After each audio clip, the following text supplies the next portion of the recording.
I am hard-pressed to call this a how-to video. Even though I have a gar here and I'm going to be filleting him, it's my first time. So we're going to be kind of learning together. Actually, it's not my first time. A friend of mine caught one not too long ago and him and I filleted up. This fish that we had caught was either a very young female or a male. Either way, it didn't have any eggs in it. It was very delicious, and I considered the whole process a success. However, I got a lot of people in the comment section that told me that doing that might actually get me sick because females of long-nosed gar have a toxic substance around their eggs. So this is the saw that I used last time, and I'm still going to use it, but in a slightly different way. Let's give it a shot. The saw, instead of cutting all the way through the fish and potentially getting some of the guts on the blade and then on my hands or in my mouth or something, which was very bad, I'm just going to cut right behind the head.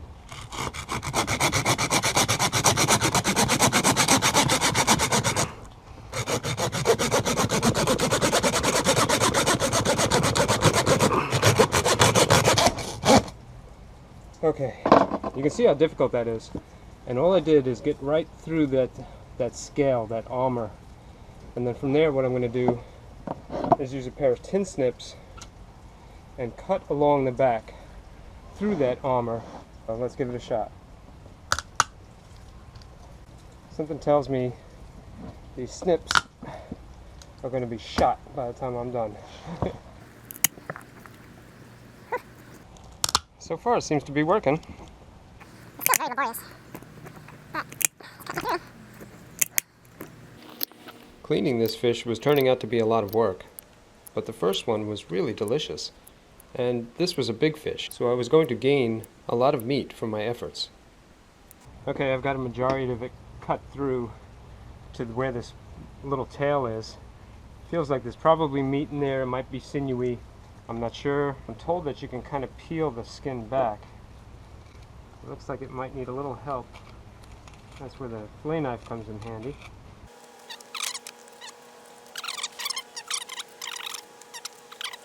Wow.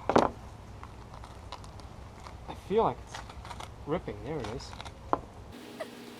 With gloves, probably it would be easiest.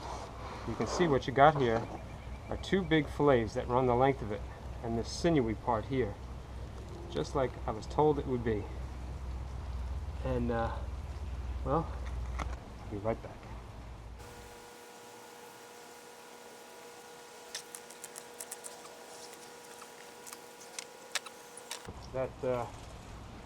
That fillet feels soft and tender, so beautiful. You just got to get through this hard exterior. Inside, you're a big softy, aren't you?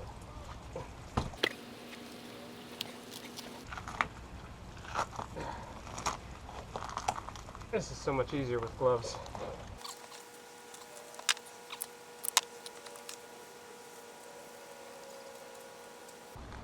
Look at how deep that goes. This is a big fillet. Anybody who's done this a bunch of times would cringe watching me do it. But I think it's important to show that sometimes you got to dive in and just try. I'm happy for the people that have told me about what you need to be careful about, like the toxic eggs. But at some point you really just got to dive in. And here's an important thing. You see I cut through to the inside. It looks like there's eggs in there. They're inside a sack, but those eggs, I'm told, that's the nasty part. So I don't even want to touch that. So obviously you don't want to cut too deep towards the belly where the guts are. To continue removing this fillet, I just cut along the spine. I let the knife rub up against the bones, kind of like you would do with a regular fish. I could feel the knife slide across the bones. Here you can see what looks like the traditional backbone of a fish. As I kept cutting and cutting, I noticed that the blade tip was heading towards the skin, not towards the belly. So I probably should have started this way from the beginning.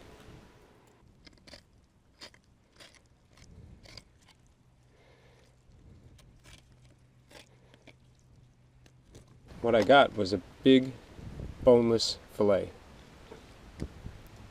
This bigger fish had a little bit more sinew in it than the smaller fish. Wow. But once the skin was peeled back, extracting it was pretty easy, and all the bones remained inside the fish. Now to do the other side, I would alternate back and forth, scraping up against the skin and then up against the bones of the spine. By cutting deeper along the spine than up against the skin, I helped ensure that I wouldn't enter the cavity where the guts are, and the eggs. I just kept sliding that knife up against the backbone, and eventually I was able to meet that cut by slicing up against the skin.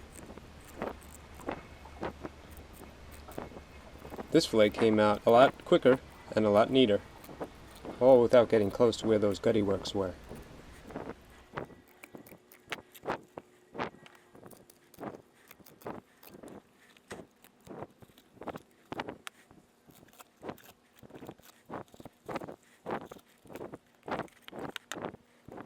Well, there you have it. A successful extraction, I think. I made the mistake on this side of scraping the skin with the knife a little bit too deep, and those eggs popped out. That's got to be the eggs. But it looks like they're in a sack and then they haven't come out. So I don't think I contaminated anything, I hope. But the bones are all there and there. This fillet, or backstrap, or whatever you call it, came out really nice. I don't think I would ever go below this tail. It's just too much work down there. Although this might be good meat. Maybe you guys have done this before and you can leave some comments. In the meantime, this is what I got. I've got some really nice fillets. Those are very long and thick, and the last time I ate this, it tasted like the most tender chicken breast you can imagine. It was delicious. So I'm going to get that on ice. And as always, thank you guys for coming along on my crazy adventures and watching me do sometimes stupid things. Catch you later.